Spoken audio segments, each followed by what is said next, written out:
Assalamualaikum warahmatullahi wabarakatuh. Untuk materi kedua kita di English for Mathematics adalah yaitu mengenai simbol dan segala macam pembelajaran dalam angka atau simbol matematika dalam bahasa Inggris.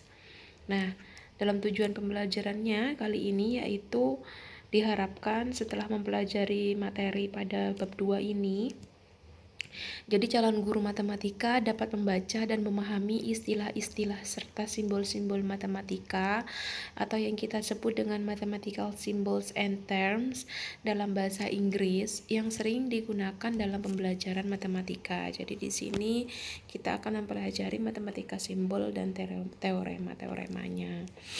Nah, di dalam permasalahan yang sering kita hadapi, jadi dalam mempelajari buku atau artikel matematika, di mana semua artikel dan buku tersebut dalam bentuk bahasa Inggris, seringkali para guru mengalami kesulitan apa maksud atau makna simbol matematika serta operasinya. Jadi, selain itu, kita juga akan bingung bagaimana pula dalam membaca simbol-simbol serta operasi-operasi matematika tersebut. Oleh karena itu, kita juga kadang mengalami kesulitan memahami dan membaca istilah atau ungkapan matematika dalam bahasa Inggris. Jadi dalam penyebab atau salah satu latar belakang itulah adanya Mathematical for English ini atau English for Mathematics ini. Setelah itu baru kita akan memenuhi atau mendapatkan alternatif pemecahan masalah yang biasanya kita hadapi, yaitu sebagai bahasa simbol, matematika dalam penyampaian materi cukup syarat dengan notasi dan operasi yang universal. Artinya, makna dari simbol ataupun notasi tersebut baik di Indonesia maupun mancanegara adalah sama. Jadi, notasi atau simbol untuk operasi penjumlahan misalnya adalah sama dimanapun. Jadi, makna dari operasi penjumlahan pun itu sama. Hanya penyebutnya atau kita cara membaca dan mengucapkannya yang beda. Dimana 2 ditambah 3 sama dengan 5. Meskipun kita berada di belahan dunia lain, maka 2 tetap saja kalau ditambah 3 adalah sama dengan 5. Tetapi cuma pengucapannya atau penamaan simbolnya saja yang berbeda. Nah, hal ini bermakna notasi atau simbol matematika itu sebenarnya tidak akan mengalami kesulitan, hanya saja pada aspek membacanya atau yang saya jelaskan tadi yang kita sebut dengan pronouns mungkin sedikit mengalami kendala. Sementara itu untuk beberapa istilah atau ungkapan matematika perlu penjelasan karena hal ini bagaimana mengkomunikasikan makna ungkapan itu tidak secara simbolik saja, tetapi juga secara deskriptif, naratif, sehingga komunikasi melalui bahasa Inggris menjadi suatu kebutuhan. Nah, untuk tugas pertama, jadi kalian adalah mencari matematika simbol atau matematik simbol dan tulis juga bagaimana cara membacanya sebanyak mungkin gitu ya. Nah, ini sebenarnya sebelum saya jelaskan atau saya beri contoh simbol-simbol dan cara membaca atau pengucapannya di dalam bahasa Inggris atau penjelasannya, jika kalian menjelaskan matematik simbolnya di dalam bahasa Inggris. Nah, untuk yang pertama, buatlah makalah dengan cover mika berwarna merah. Oh, ini karena kemarin offline, jadi kita nggak usah pakai cover, boleh menggunakan sampul saja dengan warna apapun. Biasanya karena kita offline, jadi nggak pakai sampul cover folio atau apa-apa. Pokoknya intinya cuma sampul dengan nama dan NIM biasa. Yang kedua, resumlah makalah minimal 5 halaman. Berilah pengantar atau melatar belakangi tentang adanya matematik simbol itu sendiri. Carilah matematik simbol minimal 30 simbol. Jadi semakin banyak semakin bagus.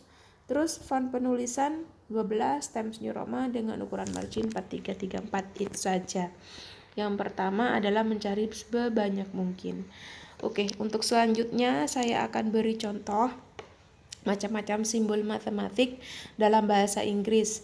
Jadi yang pertama, matematik simbolnya adalah ini, dan bagian ini adalah meaningful mathematics statementnya. Jadi yang kita sebutkan di dalam bahasa Inggrisnya.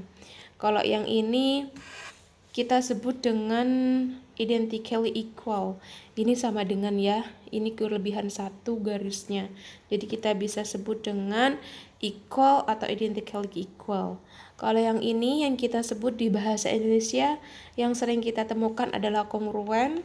Kalau yang di bahasa Inggris sama, kongruen boleh, atau kongruen with, atau kongruen dengan apa. Yang ini sama kita sebut dengan approximately. Yang ini not equal to, karena ini tidak sama dengan, maka hanya ditambah dengan not and to. Jadi not equal to. Yang ini karena dia kurang dari sama dengan, maka kita sebut dengan less than or equal to. Jadi kalau misalnya nggak ada sama dengannya, kurang dari saja, maka kita sebut dengan less than. Kalau yang ini greater atau more than juga boleh. Ini greater than or equal to. Sedangkan kalau nggak ada sama dengan, dia boleh disebut saja dengan greater, atau greater than, atau more than boleh. Yang ini logical and, ini adalah pangkat. Yang ini logical or, yang ini adalah for all, atau kita sering ketemu di himpunan untuk setiap ya. Kalau yang ini di himpunan juga ada, kita sebut dengan there exists.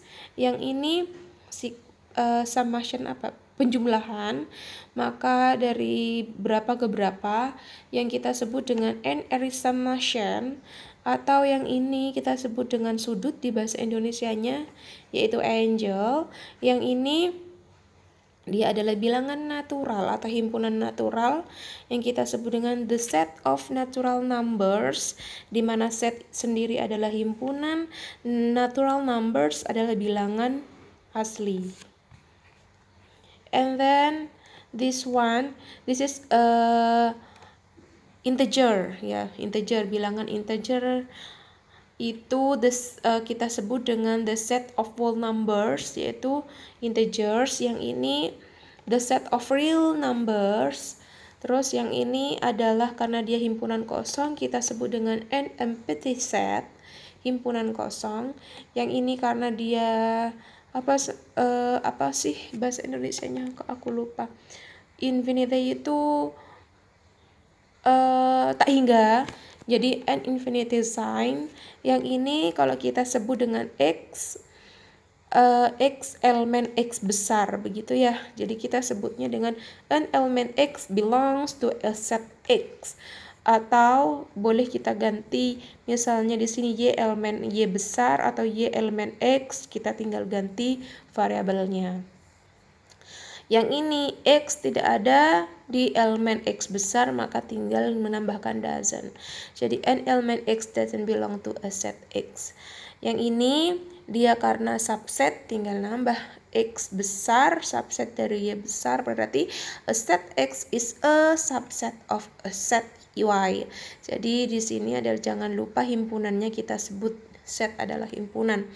Lalu yang ini x besar union gabungan y, yaitu a union of set x and y. Yang ini adalah intersection, unionnya tinggal ganti intersection. Yang ini plus, boleh kita sebut dengan plus sign, boleh kita sebut dengan plus saja, or added by, atau added boleh. Yang ini minus, kurang jadi minus sign, or subtract by apa gitu ya. And the next, this is a multiplication, atau boleh kita sebut dengan multiply by, boleh. Ini perkalian, dan ini pembagian divided by, division boleh. Yang ini karena di sini adalah akar ini kan yang akar 2.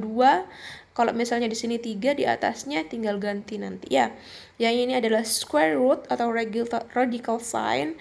Yang ini tegak lurus, maka kita sebut dengan orthogonal to or perpendicular, and this is P.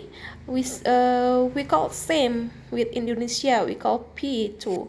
This is P, or the value of P equal 3.15, and apa ini, dan semuanya sudah ya, yang kita sebut dengan adalah 3,141 biasanya ya. Jadi di sini adalah faktorial, we call factorial, sama, this is the same with Indonesia. This is integral, atau we call integral, and this is A point B, yang kita biasa temukan di suatu batas atau himpunan di mana dibatasi A, B, begitu misalnya. So we call a numerical sign apa? Karena semuanya A point B tetap saja kita sebut dengan a numerical. Jadi bukan karena di situ ada A, B, tetap kita sebut dengan a numerical sign. Oke, ini tugasnya untuk minggu depan saja. Tugas yang ini berarti yang sekarang adalah yang ini. Jadi besok kita langsung dikumpulkan. Besok juga, karena saya buatnya video ini malam, jadi buat mencari simbolnya pada hari kuliah, tetapi nanti saya waktunya akan batasi ya. Nanti saya akan berikan penjelasannya di e-learning. Terima kasih untuk English for Mathematics pada hari ini. Thank you. We learned about a symbol mathematics for today. So I hope you can doing your tasks